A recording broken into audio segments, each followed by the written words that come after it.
Hello, hello, good morning! Ano mo niya itong ganap for today? Nagsuot ni og socks. Dito school ng tami ana, mula ko ng tami. Karon na kayo remember si Jadon nga what day siya socks. So karon nagsuot ni og socks. Suot yung socks, then ready sa nawong, fix sa hair. And ako na niya guys. So, on the way namin, so this mo niya ang morning routine jud, magbit-bit siya backpack niya, then magbit-bit siya bibito na ako.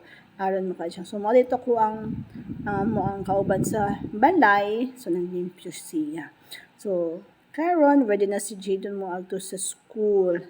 So nagbabay na siya sa kay kuya niya o kay daddy. See? So every morning magbit-bit gid siya either balonan na mo or basta na siya bit-bit on something.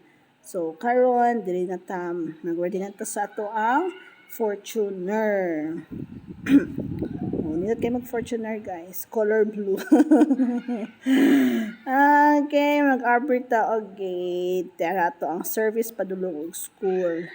So, kana karon ito ibutang asong mga things, andam na siya nilingkod na siya.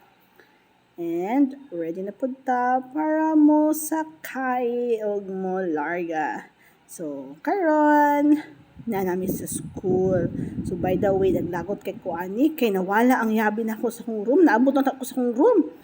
O karon ning balik tapos ko nasiyog lakaw-lakaw nangita sa kong yabi ni uli pa yung kong balay ana. Kay nagkawa na ko nakuha ang video. Kapoy kay ko naghanga kayo ko. So, karon na naghulat.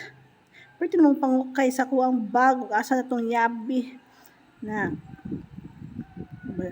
nahulog pa akong yabi ko sa motor. So, lakaw na po ko ana. And karon pagbalik na mo, so na siya.